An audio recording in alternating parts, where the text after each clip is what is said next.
할렐루야. 주님이 우리와 함께 하십니다. 주님이 우리를 붙드십니다. 우리 좌우옆분들에게 이렇게 인사하도록 하겠습니다. 주님이 우리를 지키시고 붙드십니다. 네, 한 번만 더 인사하도록 하겠습니다. 주님의 이름으로 사랑하고 축복합니다. 네, 감사합니다. 오늘 하나님의 말씀은 여호수아서 계속 보도록 하겠습니다. 여호수아 5장 10절에서 12절 보도록 하겠습니다. 여호수아 5장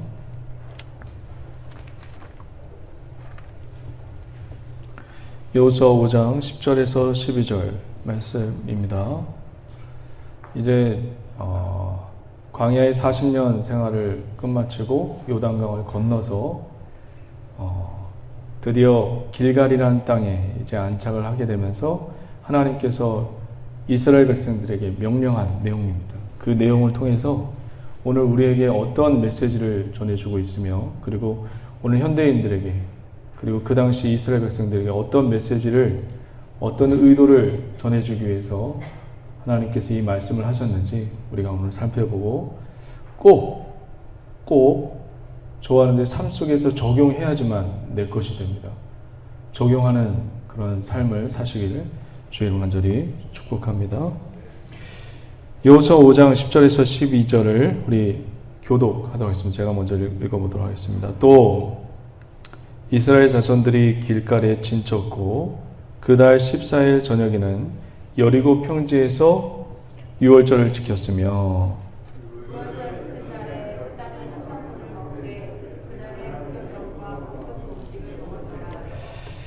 또 다같이요. 또 그 땅의 소산물을 먹은 다음 날에 만나가 그쳤으니 이스라엘 사람들이 다시는 만나를 얻지 못하였고 그의 가나안 땅의 소출을 먹었더라. 아멘. 이제 저를 한번 보시고요.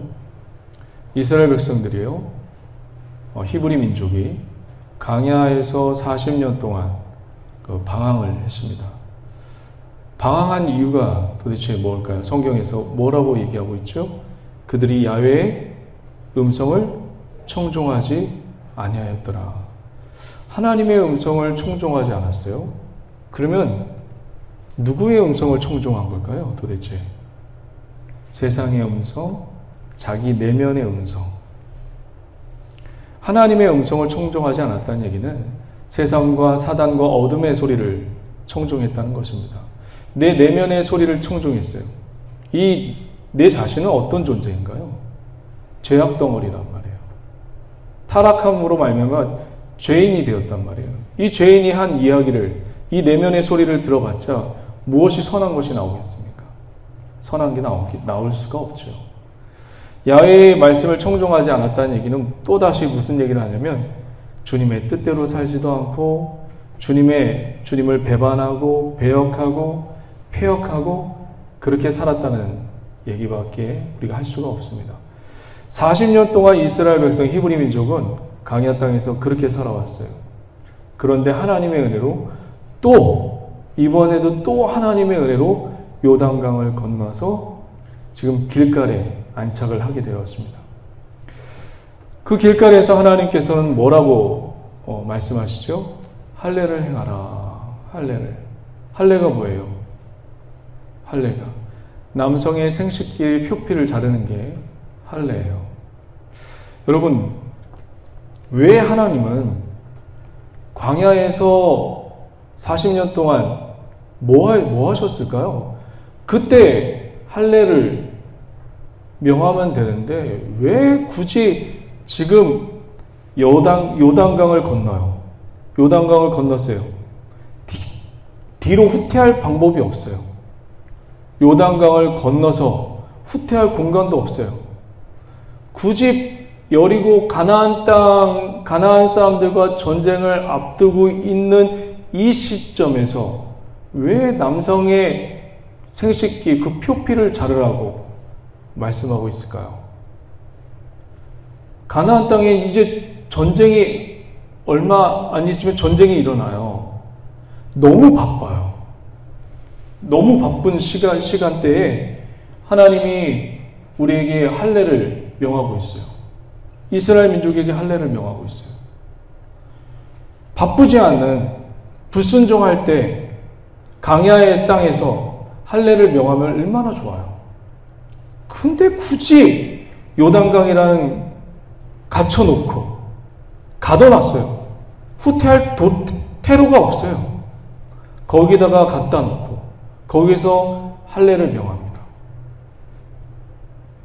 생각을 한번 해보세요.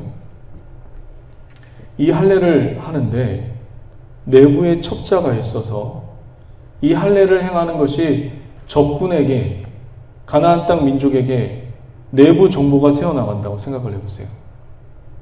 어떤 일이 벌어질까요?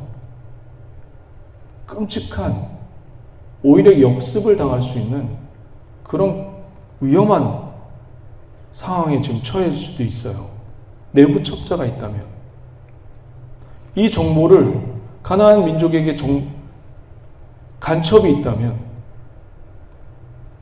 이 정보를 가나안 민족에게 넘겨주면 오히려 역공을 당할 수 있는 그런 절체절명의 위기 속에 처하게 되는 게 바로 이스라엘 백성이에요. 한가할 때 광야 땅에서 할례를 명하지 않고 굳이 하나님께서는 요단강을 건너서 요단강에 갇혀놓은 테러도 없이 가둬놓고 할례를 명하십니다. 이유가 도대체 뭘까요? 우리가 저번 주에 배운 것처럼 여러분 40년 광야 생활을 지금 이스라엘 백성들이 했단 말이에요. 이 광야 생활 속에서 이스라엘 백성이 한 게 뭐예요? 하나님을 배반하고 불평하고 불만하고 서로 미워하고 영적인 실력이 안 돼요. 영적인 수준도 안 돼요. 남성이 생식기에 표피를 자르는 거예요. 자기 살을 베는 거예요. 마취도 없었어요. 그런 영적인 하나님에 대해서 수준도 안 되는데 할례를 행하겠습니까? 자기의 몸을 베겠습니까? 그럴 만한 수준도 안 되고 실력도 안 돼요. 그래서 하나님께서 바쁘지만 그리고 위험하지만 요단강을 건너서 길갈 땅에서 할례를 명합니다. 생각을 한번 해보십시오. 깊게 한번 들어가 봅시다. 지금 너무 바빠요. 앞에는 이제 적군이 있어요. 그런데 할례를 행하래요. 도대체 하나님이라는 분은 이해할 수가 없어요. 뻔히 현실 감각이 어찌 보면 하나님은 현실 감각이 없는 것처럼 보여요. 현실에 지금 처한 상황을 하나님은 도대체 우리를 이해하려고 들리지 않는 것처럼 보여요. 그런데 성경 이사야 55장에 이런 말씀이 있어요. 하늘이 땅보다 높음같이, 할렐루야, 내 길은 너의 길보다 높으며 내 생각은 너의 생각보다 높음이라. 할렐루야. 마치 하나님은 현실 감각이 없는 것처럼 보여요. 그런데 그렇지 않다고 분명히 성경은 말씀하고 있습니다.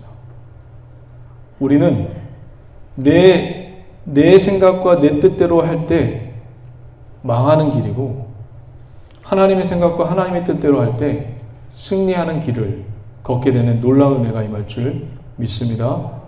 할렐루야. 할례가 그러면 우리에게 던져주는 의미는 뭐예요? 남성의 생식기에 표피를 잘랐어요. 그게 뭘까요? 우리가 아브라함을 통해서 배웠듯이, 저번 주에 배웠듯이 죽음을 얘기해요. 남성의 죽음. 할례가 던져주는 우리에게 의미는 죽음이라는 거예요. 죽음. 넌 죽었다. 무엇이 죽은 거예요, 도대체? 우리의 생각이 죽은 거예요. 우리의 뜻대로 하는 생각과 우리 내 안에 내 뜻대로 하고 싶은 생각과 그 뜻이 죽은 거예요. 그래서 그렇게 해야지만 하나님이 움직일 수 있고 하나님이 일할 수 있다는 것을 이 할례를 통해서 보여주는 것입니다. 할렐루야. 우리 교회에 더욱더 하나님이 더욱더 역사하시려면요, 하나님의 뜻이 더욱더 왕성해지려면 저와 여러분들이 더 주님 앞에 죽고 내 생각을 더 주님 앞에 던지고 내 면류관을 주님 앞에 던지고 그래야 돼요. 우리가 요한계시록 4장에 보면 24장로들이 자기의 면류관을 주님의 보좌 앞에 다 던져버려요. 이유가 뭘까요? 여태까지 천국에 와서 그 장로들에게 예수님이 머리에 면류관 하나씩 씌워줍니다. 잘했다. 이 땅에서 너무나도 수고했다. 하고 면류관을 씌워줍니다. 그런데 이 24장로가 면류관을 쓰고 있는데 가만 보니까, 천국에 와서 보니까 내가 여태까지 이 땅에서 수고하고 주님을 위해서 헌신하는 이 모든 것들이 나의 공로가 아니라 예수 그리스도의 공로로 예수 그리스도가 다 이루어 놓으신 거예요. 나는 거기에 그냥 숟가락만 얹어놓은 것뿐이에요. 내가 열심히 해서 모든 것을 이루어 놓은 것처럼 보였는데 그 뒤에는, 그 앞에는 주님이 다 이루어 놓으시고 그냥 나는 그냥 거기에 기도하고 순종만 했더니 그런 복을 얻어 누린 거예요. 그것을 깨닫고 나서 이 면류관을 다 주님의 보좌 앞에 던집니다. 내가 한 게 아니었군요. 오늘도 저와 여러분들 성령의 충만함이 임하려면 내 생각을 죽여야 되고 내 뜻을 죽이고 주님 앞에 엎드리고 겸손해질 때 성령의 충만함이 더욱더 임하고 주님의 다스림의 역사가 더욱더 내 삶 속에 구석구석 임하게 되는 그런 놀라운 은혜가 임하게 되기를 주의 이름으로 간절히 축원드립니다. 할렐루야. 이 10절 한번 볼까요? 우리 10절 5장 10절에 보면 또 이스라엘 자손이 길갈에 진쳤고 이 길갈에서 뭘 했다고요? 할례를 행했습니다. 네 생각대로 살면 이제 가나안 땅에서는 죽어. 이 가나안 땅에서 네 생각과 네 뜻대로 살면 가나안 땅에서는 오래 못 살아 라는 의미로 우리를 할례를 하게 됩니다. 이 할례 길갈에 진쳤고 그달 14일 저녁에 여리고 평지에서 유월절을 지켰으며 11절 다 같이 한번 읽어볼까요? 유월절 이튿날에 그 땅의 수산물을 먹을 때 그날의 무교본과 곡식은 먹었더라. 무엇을 지켰다고 나오죠? 유월절. 할례를 행하고 유월절을 지킵니다. 할례는 뭐라고 했죠? 남성의 생식기에 표피를 자르는 게 할례라고 했어요. 할례의 영적인 의미는 뭐라고 했죠? 내 생각과 내 뜻대로 살지 않겠습니다. 라는 그런 고백을 주님께서 지금 듣고 계십니다. 그런 후에 유월절을 행하도록 하고 있어요. 뭔가 연결이 되죠. 무엇인가 우리에게 전해주고 있죠. 무엇인가 우리에게 전달해주고 있는 게 있죠. 유월절의 뜻이 뭐예요?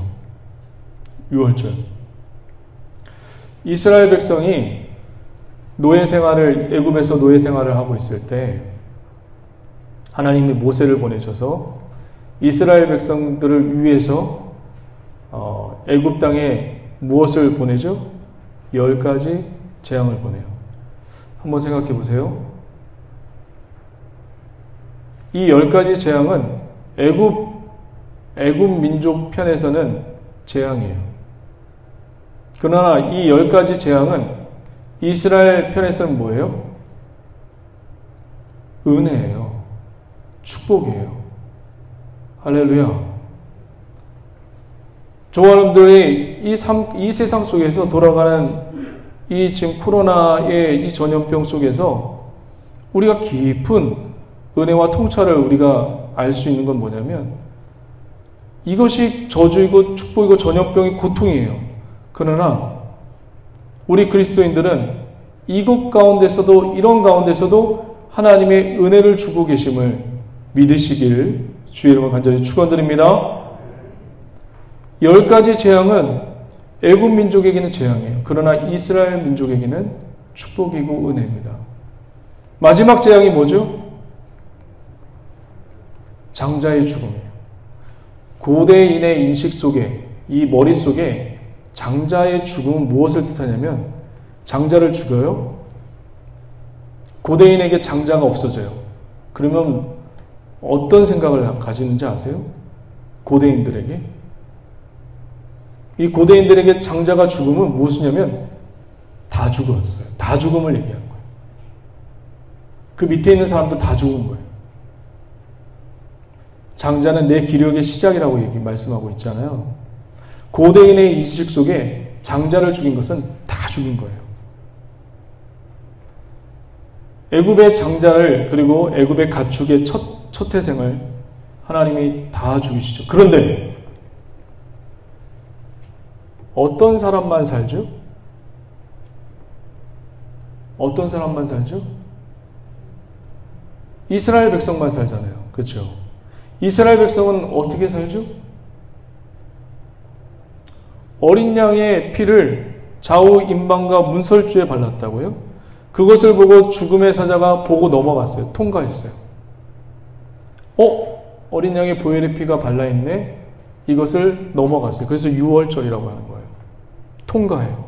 넘어가 버려요. 죽음을 넘어가 버려요. 이 죽음을 당하지 않는 이스라엘 백성들이 무엇 때문에 죽음을 당하지 않았죠? 어린 양의 보혈의 피로 죽임을 당하지 않은 거예요. 그 유월절을 지금 요단강을 건너서 할례를 행하고 유월절을 행하고 있어요. 그러면 그 땅은 어떻게 살아야 되는 겁니까? 가나안 땅에서는. 가나안 땅에서는 어떻게 살라는 하나님의 메시지죠? 가나안 땅에서는 넌 죽어야 돼. 내 뜻대로 살아야 되고 내 음성을 들어야 되고, 어린 양의 죽음을 통해서 네가 이 가나안 땅에 온 것이니까 그 어린 양 대신 하나님만을 섬겨야지만 네가 이 땅에서 잘 살 수 있어 라는 것을 지금 이 유월절을 통해서 히브리 민족에게, 이스라엘 민족에게 전달해주고 있는 것입니다. 우리도 마찬가지예요. 저와 여러분들도 마찬가지예요. 우리가 이 땅에 살 때에 내 뜻과 내 생각대로 사는 것이 아니라 어린 양이 되신 예수 그리스도의 죽음으로 내가 이 은혜로 살았다는 것을 알고 깨달아서 늘 감사하면서 내 영향력을 주님 앞에 드리고 주의 영향력으로, 주의 성령으로 그렇게 살고자 애쓰고 엎드릴 때 더 놀라운 하나님의 은혜와 축복이 우리 순복음 속초교회 성도들 가운데, 그리고 저와 여러분들 가운데 넘쳐나게 될 줄 믿습니다. 할렐루야. 이것만이 아니에요. 또 하나가 있죠. 어린 양의 보혈의 피로 죽음의 사자가 넘어가요. 그런데 음식을 먹으래요. 느닷없이. 어떻게 먹으라고 말씀하고 있죠? 허리에 띠를 띠고 신발을 신으래요. 신발을 신고 지팡이를 잡고 음식을 먹어야 돼요.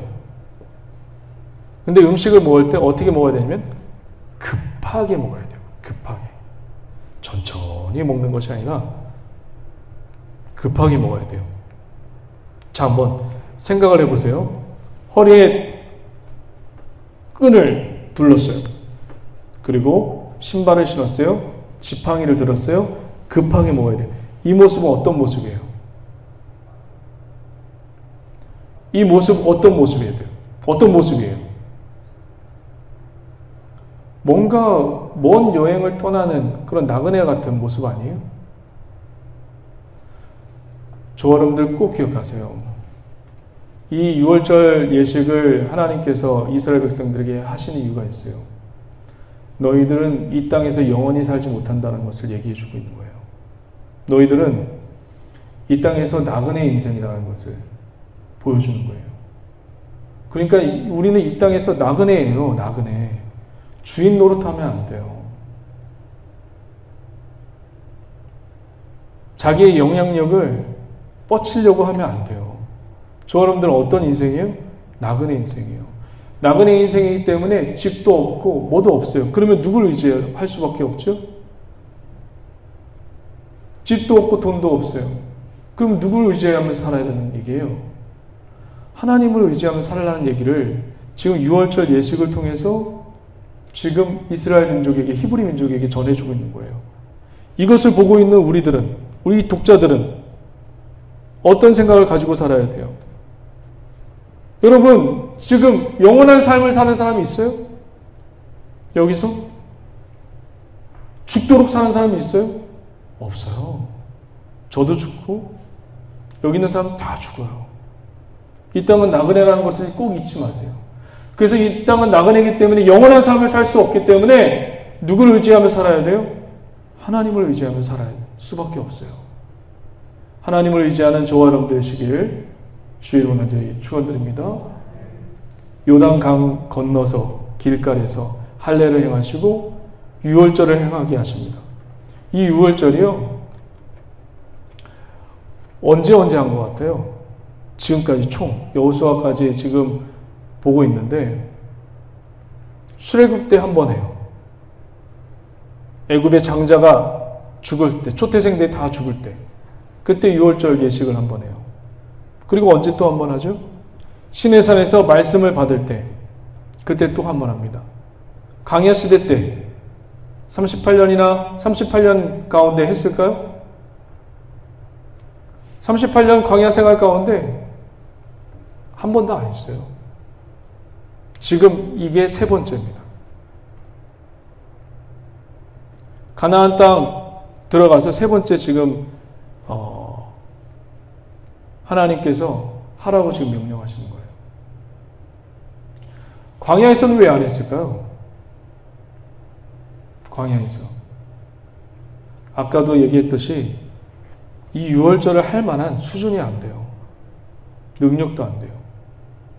늘 배반하고 불순종하고 불평하고 원망하고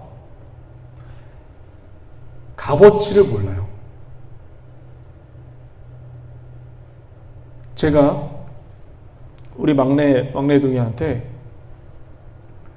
돈 1억을 줘요. 그 아이가 그 돈을 가지고 그 값비싼 것을 알까요? 모를까요? 모른다고요. 몰라요. 줘도 몰라요. 하나님이 은혜를 줘도 모르는 분들이 굉장히 많아요. 우리 성도님들은, 저와 여러분들은 진짜 깨어 있어야 돼요. 하나님이 주셨는데도, 이 은혜를 주셨는데도 모르는 사람이 너무 많아요. 깨닫지 못해서. 그래서 깨닫는 은혜가 굉장히 중요한 거예요. 오늘도 말씀을 통해서, 기도를 통해서, 찬양을 통해서, 그리고 삶 속에서 내가 위험을 당했을 때, 나를 살려주셨구나. 그런 깨닫는 은혜가 있기를 주의 이름을 간절히 축원드립니다. 자, 이제 마지막으로 12절 한번 보도록 하겠습니다. 12절. 다 같이 한번 읽어볼까요? 시작. 또 그 땅의 수산물을 먹은 다음 날에 만나가 그쳤으니 이스라엘 사람들이 다시는 만나를 얻지 못하였고 그 해에 가나안 땅의 소출을 먹었더라. 그 땅에 소산물을 먹은 다음 날에 뭐가 그쳤다고 말씀하고 있죠? 만나가 그쳤다고 말씀하고 있어요. 만나는 뭐예요? 매일 아침에 일어나면 땅바닥에 만나가 깔려 있었어요.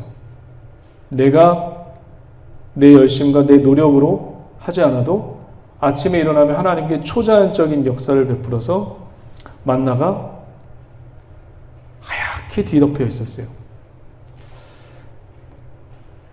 어떤 분들은 이렇게 말씀하시더라고요. 왜 만나가 그친 거야? 만나가 계속 있었으면 좋았을 텐데. 여러분들 한번 물어볼게요. 여쭤볼게요. 만나가 계속 내리는 게 좋아요? 아니면 만나가 그치는 게 좋아요? 네? 그렇죠? 만나가 계속 내리는 게 좋죠. 저도 이 말씀 보고 묵상하면서 왜 만나가 그쳤을까? 계속 주면 얼마나 좋았을까? 더 하나님 믿을 거 아니에요. 그렇죠? 초자연적인 거니까. 내가 노력 안 해도 수고 안 해도 먹을 수 있는 거니까 얼마나 좋아요. 이렇게만 하나님께서 역사하시면 얼마나 좋아요. 그런데 한번 잘 생각해 보세요. 여러분들이 연애를 해요. 남자하고 여자하고 연애를 해요. 그런데 이 남자가 돈이 많아요. 돈이 많아서 이 여자에게 하루에 하나씩 다이아몬드, 금덩어리 하나씩 줘요. 하루에 하나씩. 결혼하기 전까지 계속 줘요. 여러분, 그러면 이게 사랑일까요? 여러분, 그냥 받으면 좋죠. 받으면 좋죠. 근데 이게 사랑일까요? 사랑이 아니죠. 사랑은 상대방의 남자와 여자의 그 말대로 너 이렇게 하지 마. 나는 이런 말투가 좋아. 나 이런 생각하는 게 좋아. 이렇게 나에게 대해주는 게 좋아. 그렇게 말해주고 그렇게 서로 대화와 그런 긴밀한 관계가 있어야지만 그게 사랑이잖아요. 매일같이 그걸 매일같이 다이아몬드, 금덩어리 그걸 매일같이 받고 자매는 받고 남자는 주고 그건 사랑이 아니잖아요. 깊은 사랑이라고 말할 수 없잖아요. 그렇지 않아요? 받고 싶으세요? 매일같이? 제 아내가 옆에서 받고 싶대요. 계속 받고 싶대요. 그건 사랑이 아니죠. 깊은 사랑이라고 할 수 없죠.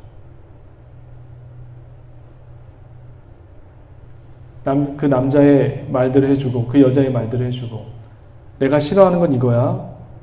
이대로 해주지. 이렇게 하지 마. 그게 진짜 사랑이고 사랑의 관계가 피어나는 거죠. 하나님이 성경에는 늘 남녀 관계로 하나님이 많이 비유를 하시죠. 호세아서도 마찬가지고. 우리는 신부이고 하나님은 신랑 되시죠. 신랑이 계속 만나를 줘요. 우리가 일하지 않고도. 그건 사랑이 아니죠. 신부된 사람은 그 신랑 대신 그 음성대로 그 뜻대로 사는 게 더 수준 높은 사랑이죠. 이게 신약에 넘어오면요 이렇게 이야기하고 있습니다. 요한복음 6장에 보면 너희 조상들이 먹고 죽었던 그 떡과 같지 않고 이 만나를 신약에 넘어가면 무엇으로 표현하냐면 요한복음 6장 잠깐 한번 볼까요? 요한복음 6장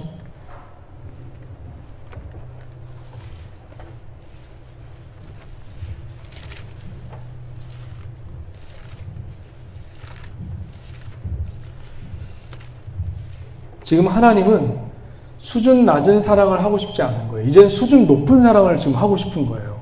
그래서 만나를 끊어버립니다. 근데 이 만나가 도대체 무엇인가? 우리는 먹는 걸로 생각하겠는데 이제 저를 한번 보시고요. 하나님은 이제 수준 낮은 사랑이 아니라 수준 높은 사랑을 하고 싶은 거예요. 그러면 하나님이 원하시는 건 뭐냐면 이 만나가 끊어졌어요. 그럼 가나안 땅에서 무슨 만나를 먹어야 돼요?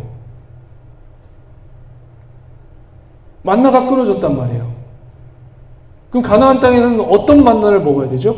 말씀이라는 만나를 먹어야 돼요. 말씀이라는 만나. 요한복음 6장 51절 한번 보세요. 이런 표현을 하고 있어요. 이 만나를 예수님이 이 만나는 나라고 얘기를 해요. 그리스도라고 얘기를 해요. 51절 나는 하늘에서 내려온 살아있는 떡이니. 하늘에서 내려온 뭐라고요? 살아있는 떡. 하늘에서 뭐가 내려왔죠? 만나가 내려왔어요. 하늘에서 내려오는 떡이니 사람으로 하여금 죄송해요. 살아있는 떡이니 사람이 이 떡을 먹으면 영생하리라. 내가 줄 떡은 곧 세상의 생명을 위한 내 살이니라 하시니라. 58절 다 같이 한번 읽어봅니다. 시작. 이것은 하늘에서 내려온 떡이니 조상들이 먹고도 죽은 그와 같이 아니하여 이 떡을 먹는 자는 뭐라고요?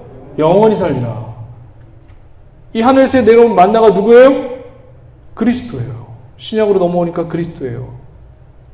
제가 초반부에 만나가 그쳤다고 얘기를 했어요. 그러면 이 히브리 민족은 무슨 만나를 먹어야 되죠? 이제 말씀이라는 만나를 먹어야 돼요. 근데 요한복음 1장 한번 볼까요? 요한복음 1장에 이 그리스도를 뭐라고 표현하는지 한번 보도록 하겠습니다. 요한복음 1장 1절 다 같이 한번 읽어봅니다. 시작. 태초에 말씀이 계십니다. 이 말씀이 하나님과 함께 계셨으니 이 말씀은 곧 하나님이시라. 할렐루야. 이해가 되시겠습니까? 어렵습니까? 하나님이 의도적으로 만나를, 히브리 민족 광야에서 주셨던 만나를 끊어버렸어요. 왜? 가나안에서 어떤 만나를 먹으라고? 하나님의 말씀이라는 만나를 먹으라고. 근데 신약에 넘어와서 보니까 이 만나가 도대체 누구였어요? 하늘에서 내려온 살아있는 떡이니 그 떡이 누구였어요? 그리스도였다는 거예요. 근데 그리스도가 요한복음 1장에 뭐라고 말씀하고 있죠? 말씀이었다고 말씀하고 있어요. 하나님은 만나를 그치게 한 게, 우리는 되게 초자연적인 것을 먹으면 우리가 하나님을 더욱더 사랑할 것처럼 보이지만 그렇지 않다는 거예요. 더 하나님은 수준 높은 사랑을 지금 이스라엘과 히브리 민족과 지금 하고 싶어서 만나를 끊어버린 거예요. 더 수준 높은 사랑. 또 이 만나를 끊은 이유가 또 있어요. 그게 뭐냐면, 우리 신명기 한번 볼까요? 신명기 6장에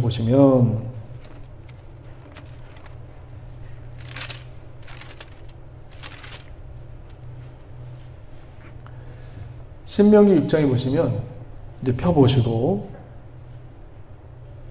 저를 한번 보세요. 네, 저를 한번 보세요. 신명기 6장을 펴시고 저를 한번 보시면, 신명기는 어떤 책이냐면 모세가 1세대가 아니에요. 1세대는 광야에서 다 죽었어요. 왜 죽었죠? 불순종하고 불평하고 내 뜻대로 살고 내 마음대로 살았기 때문에 하나님이 광야에서 다 죽였어요. 이 2세대들을 말씀으로 교육하기 위해서 신명기를 기록한 책이에요. 이 모세가 이 말씀으로 2세대들을 말씀으로 기록하면서 너희들이 이제 가나안 땅에 들어갈 텐데, 가나안 땅은 바로 이런 땅이야. 이런 땅을 너희들에게 주실 거야. 라고 약속해 놓은 것이 있어요. 한번 볼까요? 신명기 6장 11절. 신명기 6장 11절. 만나를 왜 그치게 하셨냐면, 하나님이 예언하신 그 약속을 이루시기 위해서 만나를 그친 거예요. 주님은 말씀하신 것을 한 번도 어긴 적이 없으십니다. 신명기 6장 11절 다 같이 한번 읽어봅니다. 시작. 내가 채우지 아니한 아름다운 물건이 가득한 집을 얻게 하시며 내가 파지 아니한 우물을 차지하게 하시며 내가 심지 아니한 포도원과 감람나무를 차지하게 하사 내게 배불리 먹게 하실 때에. 자, 저를 한번 보세요.